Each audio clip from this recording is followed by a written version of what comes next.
So how concerning is it for seasoned investors that these market gains are so heavily concentrated in big tech? Let's ask Saira Malik. She's Chief Investment Officer at Nuveen. Saira, what do you make of all this? Welcome.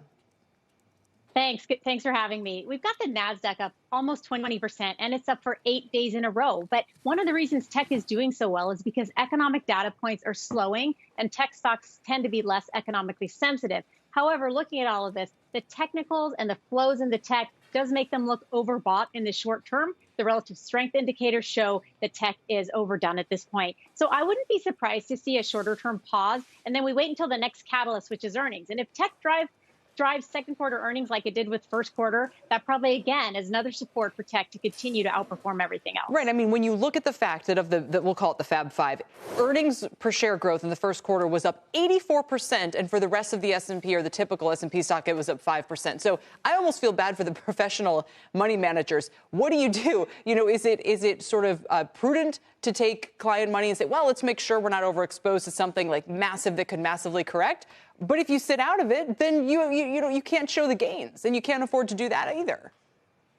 Well, given the structural tailwinds around artificial intelligence and the lack of supply of companies that are public that you can invest in, like NVIDIA and Microsoft, in order to take advantage of the AI trend, I think there's still going to be a lot of demand for these stocks going forward. But I think it's imprudent to also balance that on the other side. Look at other sectors that maybe don't sound as exciting, but for example, REITs, which have underperformed for 2 years, they tend to outperform in periods of rate pauses or rate cuts. They're cheap. They're trading at a discount to NAV. Look outside of the U.S., emerging markets, which are starting to perk up in certain areas. You can look at those like India now that the elections are moving behind them. But these other areas where you can find valuation support in order to offset some of the premium that you're paying to be in tech.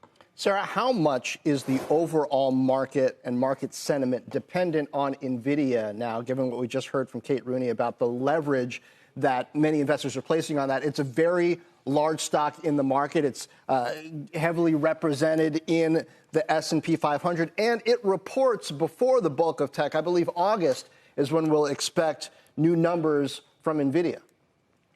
Well, NVIDIA is definitely becoming the tail that wags the dog. The interesting thing, though, with NVIDIA is that it is not expensive versus the semiconductor sector. It's actually trading at a discount. It's crazy. So it's not a stock that people, given the earnings growth that they've had, it's just not a stock that you're paying a lot for. That's why there could be a lot more upside given also the limited supply of AI stocks. But, let's look at another side of tech where there's some value. Software, which has been beaten up so much year to date.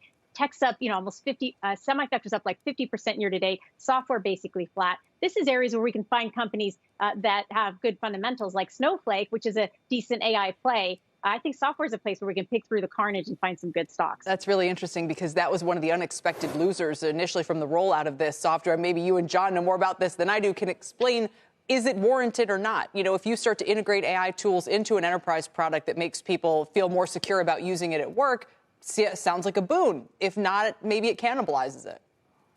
Well, there's these derivative AI plays like Snowflake, which is cleaning up the data that we need to use and therefore within the AI industry. And also their fundamentals were still pretty strong for the first quarter. Some of the best revenue growth we've seen from them in quite a while. So I think there's these other companies that people are ignoring and overlooking because everybody wants to be in NVIDIA. And it is a big benchmark name. For portfolio managers that were not invested in some of these AI stocks, they're losing if they cannot get to a neutral and overweight in some of these stocks like NVIDIA and Microsoft.